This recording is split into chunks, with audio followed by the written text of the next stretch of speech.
Hello! ടെക്മിലോഡിലേക്ക് എല്ലാവർക്കും സ്വാഗതം. ഞാൻ നിങ്ങളുടെ സ്വന്തം ബെൻസി. എല്ലാവർക്കും സുഖമല്ലേ? ദൈവകൃപയാൽ ഞങ്ങളും ഇവിടെ സുഖമായിട്ടിരിക്കുന്നു. കുറെ പേര് മെസ്സേജ് ഇടുന്നുണ്ട് കേട്ടോ. എന്തു പറ്റി? കാണുന്നില്ലല്ലോ, സുഖമില്ലേ? എന്താണ് റിപ്ലൈ ഒന്നും ഇല്ലാത്തത്? പിന്നെ ചിലര് മെസ്സേജ് ഇടുന്നുണ്ട്. സിലിണ്ടറിന്റെ ഒക്കെ ബുദ്ധിമുട്ടുണ്ടല്ലോ നാട്ടില്, അതുകൊണ്ടാണോ? ബിസിനസിനെ ബാധിച്ചോ? കുറെ പേര് തിരക്കുന്നുണ്ട് കേട്ടോ. എത്ര നന്ദി പറഞ്ഞാലും മതിയാവില്ല. നിങ്ങളൊക്കെ എന്നെ ഓർക്കുന്നുണ്ടല്ലോ. ഈ വീഡിയോയുടെ സൗണ്ട് കേട്ടിട്ട് എങ്ങനെയുണ്ടെന്നൊന്ന് പറയണേ. കാരണം ഞാനൊരു മൈക്ക് യൂസ് ചെയ്യുന്നുണ്ട്. അപ്പൊ അത് എങ്ങനെയാണെന്നുള്ളതിന്റെ റിസൾട്ട് നിങ്ങൾ പറഞ്ഞെങ്കിലേ എനിക്ക് മനസ്സിലാവത്തുള്ളൂ. ഞാൻ കേട്ട് നോക്കിയാലും എനിക്ക് കറക്റ്റ് മനസ്സിലാകണം എന്നില്ലല്ലോ. അതുകൊണ്ട്. അപ്പൊ ദാ ഗോതമ്പ് ദോശ. എത്ര പേർക്ക് ഗോതമ്പ് ദോശ ഇഷ്ടമാണ്? ഞാനേ ബോംബെയിൽ ജോലി ചെയ്തിരുന്ന സമയത്ത് ഗോതമ്പ് ദോശയെന്ന് കേൾക്കുമ്പോൾ അവിടുത്തെ നോർത്ത് ഇന്ത്യൻസിന് ഭയങ്കര അതിശയമാണ് കേട്ടോ. ഇവര് കേട്ടിട്ടും ഇല്ല, കണ്ടിട്ടും ഇല്ല. അങ്ങനെ ഞാൻ ഉണ്ടാക്കിക്കൊണ്ട് പോകുമായിരുന്നു. പക്ഷേ ഈ ഗോതമ്പ് ദോശ ചൂടോടെ കഴിക്കാനാണ് നല്ലത്. തണുത്തു കഴിഞ്ഞാൽ വലിയ ഒരു ഗുമ്മില്ലെന്നാണ് എനിക്ക് തോന്നുന്നത്. എങ്കിലും ഞാൻ അവർക്ക് ഇങ്ങനെയാണ് ഗോതമ്പ് ദോശ ഉണ്ടാക്കുന്നതെന്ന് കാണിക്കാനായിട്ട് കൊണ്ടുപോകുമായിരുന്നു. അതുപോലെ തന്നെ പറഞ്ഞു കൊടുത്തിട്ട് ഒന്ന് രണ്ട് മറാഠി കുട്ടികൾ അത് ട്രൈ ചെയ്യുകയും ചെയ്തിരുന്നു കേട്ടോ അവരുടെ വീട്ടില്. അപ്പൊ ഗോതമ്പ് ദോശയും മീൻകറിയും ആർക്കൊക്കെ ഇഷ്ടമാണ്? കേരച്ചീരയുടെ കറിയാണ് കേട്ടോ. നല്ലൊരു കോമ്പിനേഷനാണിത്. അപ്പൊ എന്നത്തെയും പോലെ ഇന്ന് ഞാൻ ആദ്യമേ ജാമ്യം എടുക്കുവാണ്. ഒരു ദിവസത്തെ വീഡിയോ അല്ല, പല ദിവസത്തെ വീഡിയോകൾ കൂട്ടി കൂട്ടി വെച്ചിട്ടുള്ള ഒരു വ്ളോഗാണ് കേട്ടോ. എന്റെ വിശേഷങ്ങൾ അറിയാൻ ആഗ്രഹിക്കുന്നവർക്ക് വേണ്ടി അങ്ങനെ സ്റ്റോർ ചെയ്ത് വെച്ചിട്ടുള്ള വീഡിയോ ആണ്. ഇത് ഇന്ന് പോയ ഒരു ഇന്റർനാഷണൽ കൊറിയർ ആയിരുന്നു കേട്ടോ. അതിന്റെ പാക്കിംഗ് ആണ്, ഫുൾ എടുത്തിട്ടില്ല. ഇത് അമേരിക്കയ്ക്ക് വേണ്ടിയുള്ള പാക്കിംഗ് ആയിരുന്നു. പാക്കിംഗ് നടന്നുകൊണ്ടിരുന്നപ്പോ കുറച്ച് വീഡിയോ എടുത്തതാണ്. ഒരെണ്ണം അമേരിക്കയ്ക്കും ഒരെണ്ണം അയർലൻഡിനും. രണ്ട് ഇന്റർനാഷണൽ ഇന്ന് ഇവിടുന്ന് പോയി. എന്റെ അടുത്ത് പലരും ചോദിക്കുന്നുണ്ട് ഇന്റർനാഷണൽ കൊറിയർ അയക്കാൻ ബുദ്ധിമുട്ടുണ്ടോ എന്ന്. ദൈവകൃപയാൽ ഞാൻ ഇതുവരെ അയച്ചത് പ്രോബ്ലം ഒന്നും ഇല്ലാതെ കിട്ടുന്നുണ്ട് കേട്ടോ. യു കെക്കാണ് കൂടുതലും അയച്ചിട്ടുള്ളത്. അവര് കുറച്ച് ദിവസങ്ങൾ എടുക്കും എന്ന് പറയുന്നുണ്ടെങ്കിലും എട്ടാമത്തെ ദിവസം, ഒമ്പതാമത്തെ ദിവസം, പത്താമത്തെ ദിവസം ഇങ്ങനെയൊക്കെ കിട്ടുന്നുണ്ട്. അപ്പൊ അതിനുശേഷം അമേരിക്കയ്ക്ക് ഞാൻ ആദ്യമായിട്ടാണ് അയക്കുന്നത്, അയർലൻഡിനും ആദ്യമായിട്ടാണ് അയക്കുന്നത്. വലിയ ഡിലേ വരത്തില്ല, കിട്ടും എന്നാണ് അവർ പറയുന്നത്. എന്തായാലും നോക്കാം. ഇന്ന് ഇവിടുന്ന് ഇന്റർനാഷണലിൽ പോയതാണിത്. അപ്പൊ ഇവിടുത്തെ വിശേഷങ്ങൾ പറയുകയാണെങ്കിൽ കുറേ വിശേഷങ്ങളുണ്ട് കേട്ടോ. എനിക്ക് തോന്നുന്നു ഒരു മാസത്തെ വീഡിയോസ് ഞാൻ എടുത്തു വെച്ചിട്ടുള്ളതാണ് ഇപ്പോൾ കാണിക്കുന്നത്. അതിന്റെ ഫൈനൽ സ്റ്റേജ് എത്തിയത് ഇപ്പോഴാണ്. നമ്മുടെ മേളില്, ടെറസിന്റെ മേളില് ഒരു ബെഡ്റൂമും ഒരു ബാത്റൂമും ഒരു പ്രെയർ ഹാളും ചെയ്യുന്ന പണിയായിരുന്നു കേട്ടോ. താഴെ ഞങ്ങൾക്ക് രണ്ട് ബെഡ്റൂം ആണുള്ളത്. ഒരെണ്ണം ഞങ്ങൾ യൂസ് ചെയ്യുന്നു, ഒരെണ്ണം ഇപ്പൊ ഒരു ഗോഡൌൺ എന്ന് തന്നെ പറയാം. കാരണം എപ്പോഴും ഞാൻ പറയുന്നത് പോലെ തന്നെ എന്റെ സാധനങ്ങളെല്ലാം വെക്കാൻ സ്ഥലം തികയാത്തത് കൊണ്ട് കുറച്ചൊക്കെ ആ ബെഡ്റൂമിലും, ഒരാൾക്ക് കിടക്കാനുള്ള സൗകര്യമൊന്നും പറ്റില്ല ആ ബെഡ്റൂമിൽ എക്സ്ട്രാ ഉള്ളതിൽ. അപ്പൊ ആരെങ്കിലും ഒന്ന് വന്നാൽ കിടക്കണമെന്നുണ്ടെങ്കിൽ ഭയങ്കര ബുദ്ധിമുട്ടാണ്. അതുകൊണ്ട് ഒരു ബെഡ്റൂം, ഇതാണ് ബാത്റൂം കേട്ടോ. ജോസാനും ഞാനും ഭയങ്കര തർക്കമായിരുന്നു. കാരണം എക്സ്പെൻസിന്റെ ഇതുകൊണ്ട് ജോസാൻ പറഞ്ഞു വേണ്ട, നമുക്ക് ബാത്റൂം അവോയ്ഡ് ചെയ്യാം, റൂം എടുത്താൽ മതി. അതല്ലെന്നുണ്ടെങ്കിൽ റൂമും വേണ്ട, ഹാള് മാത്രം മതി. ഞാൻ പറഞ്ഞു ജോസ് എന്തായാലും ചെയ്യുവാണ്, പിന്നെ നമുക്കൊന്നും ചെയ്യാൻ പറ്റില്ല. കാരണം ഇപ്പോൾ പൈസയുടെ ബുദ്ധിമുട്ട് കൊണ്ട് ബാത്റൂം വേണ്ടാന്ന് ചിന്തിച്ചാലും നാളെ ഒരു സമയത്ത് നമ്മുടെ കയ്യിൽ പൈസ വന്നു കഴിഞ്ഞാൽ പിന്നെ ഇത് ചെയ്യണമെന്നുണ്ടെങ്കിൽ എല്ലാം ഇടിച്ച് ഭയങ്കര ബുദ്ധിമുട്ടാണ്. അതേക്കുറിച്ച് കുറച്ച് കൂടുതൽ പറയാനുണ്ട്, ഞാൻ പറയാം. ഇത് ഫ്ലിപ്കാർട്ടില് ഇപ്പൊ കുറച്ച് ചെടിപ്രാന്ത് എനിക്ക് കയറിയിട്ടുണ്ട് കേട്ടോ. ഞാൻ പറഞ്ഞിട്ടുണ്ടല്ലോ നേരത്തെ നമുക്ക് ധാരാളം ചെടികൾ ഇവിടെ മുറ്റത്തുണ്ടായിരുന്നു. ബിസിനസ് തുടങ്ങിയതിൽ പിന്നെ അതിൽ കോൺസെൻട്രേറ്റ് ചെയ്യാൻ പറ്റാഞ്ഞിട്ടാണ് പോയത്. ഇപ്പൊ വീണ്ടും തുടങ്ങിയിട്ടുണ്ട്. അപ്പൊ അതിനു വേണ്ടി കാണുന്ന കിടുപിടികളെല്ലാം മേടിക്കുന്നുണ്ട് ഇപ്പൊ. ജോസാൻ പറയുന്നയാ, ഇത് എവിടുന്നൊക്കെ കണ്ടുപിടിക്കുന്നു, എന്തൊക്കെയാണോ മേടിക്കുന്നതെന്ന്. നമുക്ക് ചെടികൾ വെക്കാനാണ് ഈ ക്യൂട്ട് കുട്ടികളെ മേടിച്ചത്. അപ്പൊ അടുത്തതും അതുപോലെ തന്നെ. ഞാൻ ഇപ്പൊ ഇന്നത്തെ ഈ വ്ളോഗിൽ ചെടികൾ വെച്ചിട്ടൊന്നും കാണിക്കുന്നില്ല, മേടിച്ച സാധനങ്ങളെ കാണിക്കുന്നുള്ളൂ. വരും വ്ളോഗുകളിൽ നിങ്ങൾക്കത് പ്രതീക്ഷിക്കാം. എല്ലാം സെറ്റാക്കി വെച്ചിട്ടുണ്ട് ഇപ്പൊ. അപ്പൊ അടുത്തതും ഇതാണ്. ഇതും ഫ്ലിപ്കാർട്ടിൽ നിന്നാണോ മീഷോയിൽ നിന്നാണോ എന്ന് എനിക്ക് ഓർമ്മയില്ല കേട്ടോ. എന്തായാലും ഞാൻ ഇതിന്റെ ലിങ്ക് കിട്ടുന്നു എങ്കിൽ ഞാൻ ടാഗ് ചെയ്തേക്കാം. നിങ്ങൾ ഈ വീഡിയോ കാണുമ്പോൾ ഈ സ്ക്രീനിൽ വ്യൂ പ്രോഡക്റ്റ് എന്നും പറഞ്ഞൊരു ഐക്കൺ വരും. അതിനകത്തൊന്ന് ക്ലിക്ക് ചെയ്താൽ മതി കേട്ടോ. നിങ്ങൾക്ക് അതിന്റെ ലിങ്ക് കാണാൻ പറ്റും. ഉണ്ടെന്നുണ്ടെങ്കിൽ ഞാൻ അങ്ങനെ ടാഗ് ചെയ്തേക്കാം. രണ്ട് താറാക്കുട്ടികളെയും മേടിച്ചു. രണ്ട് ഈ കുട്ടികളെ എന്താണ് പറയുന്നത് എനിക്കറിയത്തില്ല. എന്ത് ക്യൂട്ടാണെന്ന് നോക്കിക്കേ. കുഞ്ഞു ചെടികളെ വെക്കാൻ പറ്റത്തുള്ളൂ കേട്ടോ. എന്റെ ഒരു ഇഷ്ടം അങ്ങനെ മേടിച്ചെന്നേ ഉള്ളൂ. അപ്പൊ സാമ്പാർ കൂടി തീർന്നായിരുന്നു, അതിന്റെ പരിപാടിയായിരുന്നു. ഞാൻ എപ്പോഴും പറയാറുണ്ടല്ലോ നമ്മൾ ഒത്തിരി ഒന്നും ചെയ്ത് വെച്ചേക്കാറില്ല. ഓരോ ആഴ്ചത്തേക്കുള്ളതേ ചെയ്യാറുള്ളൂ. ഇത്തിരി ബുദ്ധിമുട്ടാണ്, ഇല്ലെന്ന് പറയുന്നില്ല. കാരണം എല്ലാ സാധനവും കൂടെ തീർന്നു വരുമ്പോ ഓരോ ദിവസം ഇത് ചെയ്യുക എന്നുള്ളത് ഇത്തിരി റിസ്ക് ആണ്. എങ്കിലും ഞാൻ അങ്ങനെയാണ് ചെയ്തു വെക്കുന്നത്.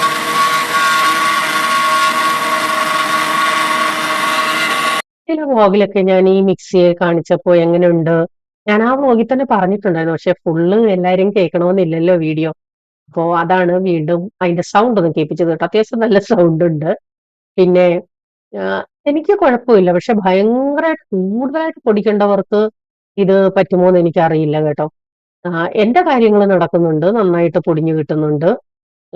പൊടിക്കാനും അരയ്ക്കാനും മാത്രമേ നടക്കത്തുള്ളൂ. അല്ലാതെ പൾസ് ചെയ്തെടുക്കൽ പരിപാടി, ചോപ്പിംഗ് പരിപാടി കറക്റ്റ് ആയിട്ട് ഇതിൽ നടക്കത്തില്ല കേട്ടോ. ഏറ്റവും കൂടുതൽ അരപ്പും പൊടിപ്പും ഇതാണ് നല്ലതായിട്ട് നടക്കുന്നത്.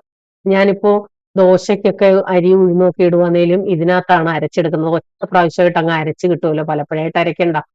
അപ്പോ പിടിച്ചെടുക്കാൻ വെയിറ്റ് കൂടുതലുള്ളത് കൊണ്ട് അതിനൊരു പിടിയുണ്ട്. പിടിയല്ലല്ലോ അതിനെന്ത് പറയുന്നേ, എന്തോ പോട്ടെ. അപ്പൊ നമ്മുടെ സാമ്പാർ പൊടി പൊടിച്ചെടുത്തതാണ്. ഞാന് ഉലുവ ഇങ്ങനെ കൂടുതൽ അങ്ങ് വറുത്ത് പൊടിച്ചു വെക്കും കേട്ടോ. 1 കിലോ 2 കിലോ ഒക്കെ. കാരണം അച്ചാറ് ബിസിനസ് ചെയ്യുന്നവർക്ക് ഏറ്റവും കൂടുതൽ അച്ചാറിന്റെ മേമ്പൊടി എന്ന് പറയുന്നത് കായം ഉലുവ തന്നെയാണ്. അത് ഇച്ചിരിച്ച പൊടിച്ചു വെച്ചാൽ കാര്യം നടക്കത്തില്ല. അതുകൊണ്ട് ഞാൻ 1 കിലോ 2 കിലോ ഇങ്ങനെയാണ് പൊടിച്ചു വെക്കുന്നത്. അത് പെട്ടെന്ന് തീരുകയും ചെയ്യും കേട്ടോ. കാരണം ഒരു 20 കിലോ 30 കിലോ മീൻ ഇടുമ്പോ, അല്ലെ ഒരു 15-20 കിലോ ബീഫ് ഇടുമ്പോ തന്നെ പകുതി കൂടുതൽ അങ്ങ് തീരും. അതാണല്ലോ കണക്ക്. അപ്പൊ അതും കുറച്ച് സമയം കിട്ടുന്നതനുസരിച്ചാണ് ഇതൊക്കെ വറുത്ത് പൊടിച്ചു വെക്കുന്നതേ. ജോസന്റെ അനിയന്റെ വീട്ടിലോട്ട് പോയതാണ്. കുറേ ദിവസമായിട്ട് പോകണമെന്ന് വിചാരിക്കുന്നു, സമയം കിട്ടിയില്ല. അവിടെ താമസിക്കുന്നവര് വിളിച്ചു പറഞ്ഞു, മുരിങ്ങക്കായ ഒത്തിരി ഉണ്ട്, അവർക്ക് കുറച്ച് മതിയല്ലോ. അപ്പോൾ നേരത്തെ വീഡിയോ കാണുന്നവർക്കറിയാം, ജോസന്റെ ബ്രദറും ഫാമിലിയും സൗദിയിലാണ്. അപ്പൊ അവരുടെ വീട് വാടകയ്ക്ക് കൊടുത്തേക്കുവാണ്. അവരെന്തുണ്ടെങ്കിലും നമ്മളെ വിളിച്ച് പറയാറുണ്ട്. കഴിഞ്ഞ വർഷേ വിചാരിച്ചതാണ് അമ്മ പോട്ട് പോകുന്ന കമ്പ് ഒടിച്ചിടണമെന്ന്. പക്ഷെ അന്ന് അതിനനുസരിച്ചുള്ള തോട്ട ഇല്ലായിരുന്നു. തോട്ടയെന്നാണ് ഇവിടെ പറയുന്നത്. അപ്പോ ഇപ്പൊ നമുക്കൊരു തോട്ട കിട്ടിയിട്ടുണ്ട്, അതുകൊണ്ട് പോയതാണ്. അത് പന്നലായി പോയി ഓമ. അത് പോയി, ഇനി കൊള്ളത്തില്ല. അടച്ച്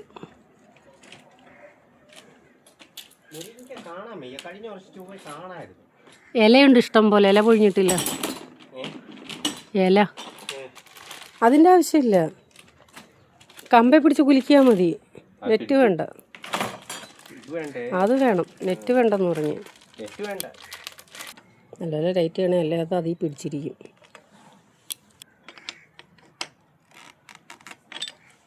ഓക്കെ,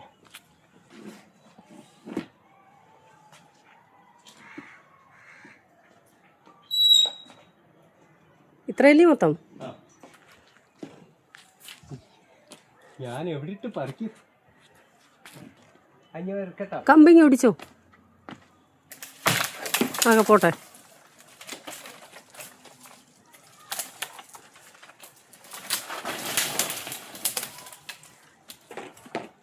അതുപോലെ ആ മണ്ടയിലത്തെ വലിയ കമ്പും ഒടിക്കാൻ പറ്റുമെങ്കിൽ ഓടിച്ചേരെ. അല്ല, ആ പകുതിക്കിട്ടേ ആ കുലുക്ക്. കഴിഞ്ഞ വർഷം വിചാരിച്ചതാണ് ഇത് ഓടിച്ചിടണമെന്ന്, പക്ഷെ പറ്റിയില്ല. ഒരുപാട് പോസ്റ്റിന് മേളിലോട്ടായി പോയി. അതുകൊണ്ടായത് ഓടിച്ചിട്ട്. ഓടിച്ചിട്ടു. അപ്പൊ നാളെ തൊട്ട് ദിവസേന മുരിങ്ങയില തോരൻ, മുരിങ്ങയില കറി, മുരിങ്ങയില ദോശ, മുരിങ്ങയില ഇഡലി, മുരിങ്ങയില മുട്ട പൊരിച്ചത് എല്ലാം വരുന്നതായിരിക്കും. തമാശയായിട്ട് കാണുന്നേ. മുരിങ്ങയില പുട്ടുണ്ട്. ഓരോ ഗുണങ്ങളുള്ള മുരിങ്ങയില പുട്ടുണ്ട്. ആളുകൾ ഓടി നടക്കും മുരിങ്ങയിലക്ക്.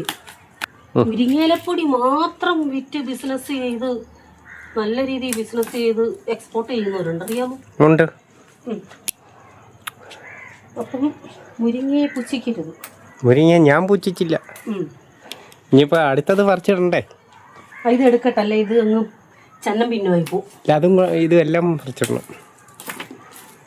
മുരിങ്ങ അങ്ങ് മുറ്റി. ഇതിൻ്റെ ചിരണ്ടി എടുക്കണം കേട്ടോ. നമുക്ക് അടുത്തുള്ളവർക്ക് വേണേ കൊടുക്കാം.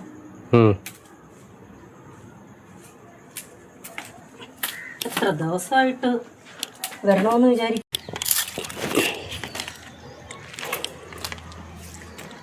ചെവിയിലൊക്കെ ഉറുമ്പ് കയറിപ്പോന്നു.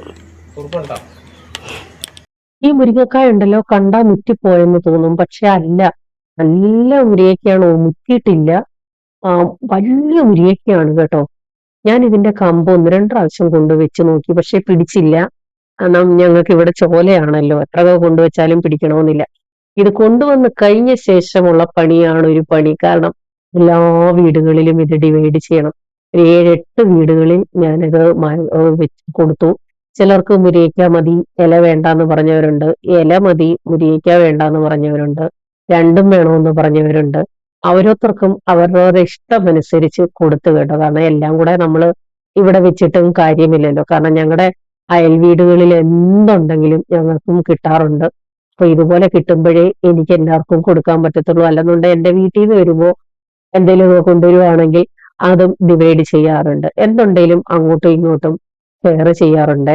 അപ്പോ മുരിങ്ങയിലയുടെ ഗുണങ്ങള് അത് അറിയാത്തവർക്ക് വേണ്ടി ഞാൻ പറയാം. ഏതൊക്കെ വെജിറ്റബിൾസ് ഉണ്ടോ അതിലെല്ലാം ഏറ്റവും ഗുണമുള്ളതാണ് മുരിങ്ങയില എന്ന് പറയുന്നത്. അത് ഏതൊക്കെ രീതിയിൽ അകത്താക്കാമോ അങ്ങനെയൊക്കെ ചെയ്യണം കേട്ടോ. അതിന്റെ വില കുറച്ച് കാണരുത്. കുറേ പേര് ചോദിച്ചുകൊണ്ടിരുന്നതാണ് കേട്ടോ വെളുത്തുള്ളി അച്ചാറ്. ഇപ്പൊ നമുക്ക് വെളുത്തുള്ളി അച്ചാറും അവൈലബിൾ ആണ്. അതായത് മുളക് പൊടി ഇട്ട ചുവന്ന അച്ചാറ്. വെളുത്തുള്ളി വെള്ളക്കിട്ടതില്ല, അത് കാന്താരി ഉണ്ടെങ്കിലാണ് കുറച്ചുകൂടി നല്ലത് കേട്ടോ. അതില്ലാത്തത് കൊണ്ട് ഇപ്പൊ ചുമന്നതാണ്. അപ്പൊ ഞാന് മുരിങ്ങയില ഉള്ളതെല്ലാം കൂടെ ഒരുമിച്ചങ്ങ് തോരനാക്കി കേട്ടോ. കാരണം അല്ലെന്നുണ്ടെങ്കിൽ ഇല മാത്രമായിട്ട് ഫ്രിഡ്ജിൽ വെക്കുന്നത് അത് ഏഹ്, നല്ലതല്ല. ആ, തോരൻ വെച്ചാലും ഫ്രിഡ്ജിൽ വെച്ചാൽ നല്ലതാണോ എന്ന് ഇപ്പൊ ചോദ്യം വരാം. അതും നല്ലതല്ല. പക്ഷെ സാഹചര്യം അനുസരിച്ച് നമ്മൾ ജീവിച്ചല്ലേ പറ്റത്തുള്ളൂ. അപ്പൊ എനിക്ക് തോന്നുന്നു ഇല വെക്കുന്നതിനേക്കാളും തോരൻ വെക്കുന്നത് വലിയ പ്രശ്നമില്ലാന്ന് തോന്നുന്നു.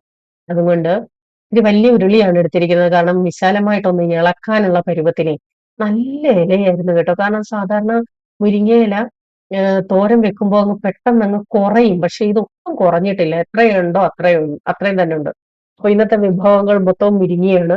മുരിങ്ങയിലയും മാങ്ങയും മുരിങ്ങക്കായും മാങ്ങയും ചക്കക്കുരും അതൊരു വികാരമാണ്. പക്ഷെ എന്റെയിലും ചക്കക്കുരു ഇല്ലായിരുന്നു. അതുകൊണ്ട് സാധാ അവിയലിന്റെ കുറച്ച് കഷ്ണങ്ങൾ ഇട്ടിട്ട് മുരിങ്ങക്കായ കൂടുതൽ ഇട്ടിട്ട് ഒരു അവിയൽ പോലാണ് വെച്ചിരിക്കുന്നത്. അതുപോലെ മുരിങ്ങയില തോരൻ, പിന്നെ നമ്മുടെ ഫേവറേറ്റ് ഇരുമ്പമ്പുളി അച്ചാറ് എന്റെ ഫേവറേറ്റ് ആണ്. ഇരുമ്പമ്പുളി ശരീരത്തിന് കേടാണെന്ന് എല്ലാരും പറയുന്നു. ശരിയായിരിക്കാം, കേടായിരിക്കാം. പക്ഷെ ഒരു 2-3 പീസൊക്കെ കഴിക്കുന്നതുകൊണ്ട് കുഴപ്പമില്ലെന്ന് തോന്നുന്നു കേട്ടോ. അതുകൊണ്ട് ഞാൻ എന്റെ ആഹാരത്തിൽ അത് ഉൾപ്പെടുത്താറുണ്ട്. ഞാൻ എപ്പോഴും എന്റെ വ്ലോഗിൽ പറയുന്ന ഒരു കാര്യമാണ് ഈ ജൽജീരയുടെ കാര്യം. ഞാൻ പറഞ്ഞിട്ടുണ്ടല്ലോ, എനിക്കിത് നാട്ടിൽ കിട്ടുന്നത് ആകെ ലുലുവില് മാത്രമാണ്. ഇപ്പൊ കൊട്ടിയത്ത് ലുലു ഡെയിലി ഉണ്ടല്ലോ, അവിടെയും കിട്ടാറുണ്ടായിരുന്നു. ലാസ്റ്റ് ടൈം അവിടെ പോയപ്പോ കിട്ടിയില്ല. ഞാൻ ജോസാനോട് RCMന്റെ സാധനങ്ങൾ നമുക്കുണ്ടല്ലോ. RCM എന്ന് പറയുന്നത് ഒരു ഡയറക്ട് സെല്ലിംഗ് കമ്പനിയാണ്. മറ്റുള്ള കടകളിൽ അത് കിട്ടത്തില്ല, അവരുടെ ഷോപ്പിൽ മാത്രമേ കിട്ടത്തുള്ളൂ. കൂടുതൽ നോർത്ത് ഇന്ത്യൻ സാധനങ്ങളൊക്കെയാണ് അവരുടെ പ്രോഡക്റ്റുകൾ കേട്ടോ. അപ്പൊ അവരുടെ തേയില നമുക്കുണ്ട്, കാപ്പിപ്പൊടിയുണ്ട്, ഗോതമ്പ് പൊടിയുണ്ട്, എള്ള സോറി തവിടെണ്ണയുണ്ട്. ഇതൊക്കെ ഞങ്ങൾ കടയിലെടുത്ത് വെക്കുന്നുണ്ട്. ചോദിക്കുന്നവർക്ക് അയച്ചും കൊടുക്കുന്നുണ്ട് കേട്ടോ. സ്ഥിരമായിട്ട് തേയിലയും കാപ്പിപ്പൊടിയും ഒക്കെ മേടിക്കുന്നവരുണ്ട്. അത് ഞാൻ കൊറിയർ ചെയ്ത് കൊടുക്കുന്നുണ്ട്. അപ്പൊ അവിടെ ചെന്നപ്പോ ദാ ഇരിക്കുന്നു ജൽജീര. ഞാൻ അന്തം വിട്ടുപോയി. ഒരു പഴഞ്ചൊല്ലുണ്ട്, നിങ്ങൾ കേട്ടിട്ടുണ്ടോന്നറിയില്ല. പട്ടിണി കിടന്നവര് ചക്കക്കൂട്ടാൻ കാണുമ്പോ ഉള്ള ആക്രാന്തം, ആർത്തി എന്നൊക്കെ പറയത്തില്ലേ, അങ്ങനൊരു അവസ്ഥയിലായിരുന്നു ഞാൻ. ഞാനൊരു 4-5 കവറിങ് എടുത്തു കേട്ടോ. കാരണം കിട്ടാതിരുന്ന് കിട്ടിയതല്ലേ. അതുകൊണ്ട് ഇപ്പോഴത്തെ എന്റെ ഏറ്റവും വലിയ ആശ്വാസം ഇതാണ്. ഇപ്പൊ ജോസാനും ഇത് ഇഷ്ടമാണ്. എല്ലാവർക്കും ഇത് ഇഷ്ടപ്പെടണമെന്നില്ല കേട്ടോ. കാരണം ഇത് ഉപ്പുണ്ട്, പുളിയുണ്ട്, പിന്നെ കായമുണ്ട്, ജീരകമുണ്ട്. നല്ല ഒരു ഡൈജഷനൊക്കെ ഏറ്റവും ബെസ്റ്റ് സാധനമാണിത്. അപ്പോ നിങ്ങൾക്ക് ആർക്കെങ്കിലും ഒന്ന് ട്രൈ ചെയ്യാൻ ആഗ്രഹം ഉണ്ടെന്നുണ്ടെങ്കിൽ എൻ്റെ അടുത്ത് പറഞ്ഞാൽ ഞാൻ അയച്ചു തരാം കേട്ടോ. 100 ഗ്രാമിന് 50 തോന്നുന്നു. 50 55 അപ്പോ ഇതിൽ കാണിച്ചായിരുന്നല്ലോ. കുറവും കൂടാതെ ഒരു ഹോളിന്റെ കാര്യം ഞാൻ പറഞ്ഞല്ലോ, നമ്മുടെ കൊക്കിൽ ഒതുങ്ങുന്ന രീതിയിലാണ് ചെയ്യുന്നത് കേട്ടോ. ഒരാൾ നിന്നാൽ കാണാത്ത രീതിയിൽ ഷീറ്റ്, അത് സാധാ ലോക്കൽ ഷീറ്റ് അല്ല, നല്ല ഷീറ്റാണ് അടിച്ചിരിക്കുന്നത്. അതിനെന്തോ പേരുണ്ടോ ജോസാനെ അറിയത്തുള്ളൂ. അതിനുശേഷം അതിന്റെ മേളില് നെറ്റാണ് ഇട്ടിരിക്കുന്നത്. അതും ചെറിയ നെറ്റല്ല, അത്യാവശ്യം നല്ല കട്ടിയുള്ള വലിയ ഗ്രില്ലെന്ന് പറയാൻ പറ്റില്ല. നിങ്ങൾക്ക് മനസ്സിലായി കാണുമല്ലോ കണ്ടപ്പോ. അത് മൊത്തത്തിൽ കവർ ചെയ്താല് ഭയങ്കര ചൂടായിരിക്കും ആളുകൾ ഇരിക്കുമ്പോൾ. ഒന്നാമത് ഷീറ്റാണല്ലോ നമ്മുടെ മേൽക്കൂര എന്ന് പറയുന്നത്. അതുപോലെ തന്നെ എല്ലാവരും കൂടിയൊക്കെ ഇരിക്കുമ്പോൾ ഫാൻ ഉണ്ടെങ്കിലും ഭയങ്കര ബുദ്ധിമുട്ടായിരിക്കും. അതുകൊണ്ട് അതിന്റെ മേപ്പോട്ട് ഇത്തിരി ഓപ്പൺ ഇട്ടത് അതുകൊണ്ടാണേ. ആഹ് കാരണം വലിയ നമ്മൾ പലതും ചിന്തിച്ചു. പലരിടത്തും കൊട്ടേഷൻ ചോദിച്ചു. പക്ഷേ നമ്മുടെ ഒതുങ്ങുന്ന രീതിയില് ഇതേ ഞങ്ങൾക്ക് പറ്റിയുള്ളൂ കേട്ടോ. അതുകൊണ്ടാണ് നമുക്ക് പറ്റുന്ന രീതിയിലാണല്ലോ ഓരോ കാര്യങ്ങളും ചെയ്യുന്നത്. കാരണം നമ്മുടെ അവസ്ഥയനുസരിച്ച്, നമ്മുടെ വരുമാനം അനുസരിച്ച്, നമ്മുടെ ആവശ്യമനുസരിച്ച് എന്താണോ ചെയ്യാൻ പറ്റുന്നത് അതാണ് ഇവിടെ ചെയ്തിരിക്കുന്നത് കേട്ടോ. ആദ്യം ഞങ്ങള് ഒരു സൈഡിലോട്ട് ഒരു ഡോറേ പറഞ്ഞിട്ടുള്ളായിരുന്നു പുറത്തോട്ട്. പക്ഷെ ചിന്തിച്ചപ്പോ അത് പോരാ എന്ന് തോന്നിയപ്പോൾ 3 വശത്തും ഓൾറെഡി ഫ്രണ്ടിൽ ഒരു ഡോറുണ്ട്. മറ്റേ ബെഡ്റൂമിനോട് ചേർന്നുള്ള അവിടുത്തെ. ബാക്കി 3 സൈഡിലും ഞങ്ങള് ഇതുപോലെ ഡോറും കൊടുത്തു. കാരണം അത് ഫിറ്റ് ചെയ്ത് കഴിഞ്ഞാൽ പിന്നെ നമുക്കൊന്നും ചെയ്യാൻ പറ്റില്ല. എന്തേലും ആവശ്യമുണ്ടെന്നുണ്ടെങ്കിൽ അത് പക്ഷെ ഭയങ്കര യൂസ്ഫുൾ ആയിരുന്നു. അത് വരും വീഡിയോകളിൽ ഞാൻ കാണിക്കാം. അത് മൊത്തത്തിൽ പാക്ക് ചെയ്താൽ പിന്നെ നമുക്ക് ഒന്നും ചെയ്യാൻ പറ്റില്ല. അതുകൊണ്ടാണ് അങ്ങനെ ആക്കിയത് കേട്ടോ. അത് ഭയങ്കര ഉപകാരമാണ്. അപ്പൊ നിങ്ങൾക്ക് ആർക്കെങ്കിലും ചെയ്യണമെന്നുണ്ടെങ്കിൽ അതിനുവേണ്ടി കൂടാണ് ഞാൻ ഇങ്ങനെ പറയുന്നത് കേട്ടോ. ഡോറോട് ഇട്ട് ചെയ്യുന്നതാണ് നല്ലത്. ബെഡ്റൂമിന്റെ പണി ഇത്രയുമായി. 3 ജനല് കൊടുത്തിട്ടുണ്ട്. അത്യാവശ്യം നല്ല കാറ്റും വെളിച്ചവും ഒക്കെ കയറുന്ന രീതിയിലാണ് കൊടുത്തിരിക്കുന്നത്. ബാത്റൂമാണ്. ബെഡ്റൂം അത്യാവശ്യം നല്ല വലിപ്പമുള്ളതാണ് കേട്ടോ. അതുപോലെ തന്നെ ബാത്റൂമും അത്യാവശ്യം നല്ല വലിപ്പമുള്ളതാണ്. അതിനകത്തൊരു വാഷ് ബേസിൻ ഉൾപ്പെടെ വെക്കത്തക്ക രീതിയിലാണ് ചെയ്തിരിക്കുന്നത്. അപ്പൊ എല്ലാം കഴിഞ്ഞിട്ടുള്ള വീഡിയോ ഒക്കെ ഉണ്ട്. അത് എല്ലാം കൂടി ഈ ഒരു വീഡിയോയിൽ എനിക്ക് ഉൾപ്പെടുത്താൻ പറ്റില്ല. കുറേശ്ശെ ഞാൻ ഉൾപ്പെടുത്താം, കാണിക്കാം കേട്ടോ. കാരണം നിങ്ങളെ കാണിക്കാതിരിക്കാൻ പറ്റാത്തതായിട്ടൊന്നുമില്ലല്ലോ. സ്ലൈഡിങ് ഗ്ലാസ് ആണ് കൊടുത്തിരിക്കുന്നത്. പക്ഷേ എല്ലാ പണിയും കഴിഞ്ഞ് ക്ലീനിങ് ചെയ്തപ്പോ എനിക്ക് തോന്നി സ്ലൈഡിങ് വേണ്ടായിരുന്നു, മറ്റേ ഡോറ് മതിയായിരുന്നു എന്ന് കേട്ടോ. ഗ്ലാസ് ക്ലീൻ ചെയ്യാൻ അല്പം ബുദ്ധിമുട്ടുണ്ട് അതുകൊണ്ട്. അപ്പോ ആ വെൽഡിങ്ങുകാർ വന്നപ്പോ അവരെ കൊണ്ട് തന്നെ ഞാൻ മുറ്റത്തൊരു പന്തലിടിപ്പിച്ചു കേട്ടോ. കാരണം വെയിലുള്ളതെന്ന് പറയുന്നത് നമ്മുടെ ഈ ഫ്രണ്ട് മുറ്റത്ത് മാത്രമേ ഉള്ളൂ. എന്തെങ്കിലും പടർത്തണമെന്നുണ്ടെങ്കിൽ പാവലോ പയറോ എന്തെങ്കിലും ചെയ്യണമെന്നുണ്ടെങ്കിൽ ഇതിവിടെ രക്ഷയുള്ളൂ. അതുകൊണ്ടൊരു പന്തലിടിപ്പിച്ചു. അതായത് പന്തലെന്ന് പറയുന്നത് കമ്പി അടിപ്പിച്ചു കേട്ടോ. ബാക്കിയെല്ലാം ഞങ്ങൾ ചെയ്തതാണ്. നെറ്റ് വിരിച്ചിട്ട് സെറ്റിന്റെ പണിയായിരുന്നു ബാക്കി. ഓരോ ദിവസവും വരും, കുറേശ്ശെ സമയം കിട്ടുമ്പോ അതിന്റെ നടുക്കൂടെ കയറ് വരിഞ്ഞു കിട്ടുന്നതേ അതെല്ലാം അവനായിരുന്നു ചെയ്തത് കേട്ടോ. പിന്നെ അവിടെ എനിക്ക് ചെടി തൂക്കാനായിട്ട് കൊളുത്ത് വേണമായിരുന്നു, അതും ചെയ്യിപ്പിച്ചു. അങ്ങനെ കുറെ അല്ലറ ചില്ലറ പണികളൊക്കെ ചെയ്തു കേട്ടോ. അതിനുശേഷം ഞങ്ങൾ ആദ്യം ചിന്തിച്ചത് ടൈലിടണ്ട, ബെഡ്റൂമും ബാത്റൂമും ടൈലിടാം. ഏറ്റവും ആദ്യം ചിന്തിച്ച് ബെഡ്റൂം മാത്രം എല്ലാം റെഡിയാക്കി എടുക്കാം, ബാത്റൂമിന്റെ പണിയൊക്കെ അവിടെ കിടക്കട്ടെ പിന്നെ ചെയ്യാമെന്ന്. അപ്പൊ ടൈലിന്റെ ഒരു എസ്റ്റിമേറ്റ് എടുക്കാൻ വേണ്ടി ടൈല് കടയിൽ വന്നതാണ്. നമുക്ക് അതുകൂടി അറിയണമല്ലോ. 3 കൂടെ ആ ആ അത് 3 കൂടെ ഡിവൈഡ് ചെയ്ത് അവരിട്ടോളൂ.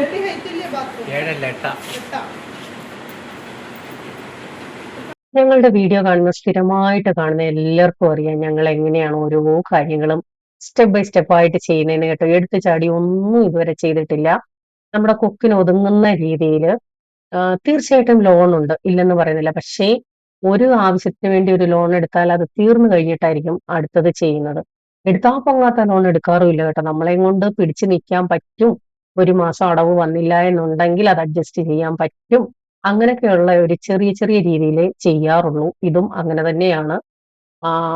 ഈ ഒരു ലോൺ കാറിന്റെ ഉണ്ടായിരുന്നു, അത് തീർന്നു. അതിനുശേഷമാണ് ഇത് വീണ്ടും തുടങ്ങിയത്. എല്ലാം കൂടെ എടുത്ത് തലയിൽ വെക്കത്തില്ല കേട്ടോ. അതുകൊണ്ട് എന്തായാലും ടൈലിന്റെ ഇവിടെ പോയി ഒരു എസ്റ്റിമേറ്റ് എടുത്തു. കാര്യങ്ങളൊക്കെ സംസാരിച്ചു. ഇതുവരെ ഞങ്ങളെ സ്നേഹിച്ച് ഞങ്ങളുടെ കൂടെ നിന്ന എല്ലാവർക്കും ഒത്തിരി നന്ദിയുണ്ട് കേട്ടോ. അപ്പൊ വീണ്ടും അടുത്ത വീഡിയോയുമായി വരാം. ബൈ. God bless you.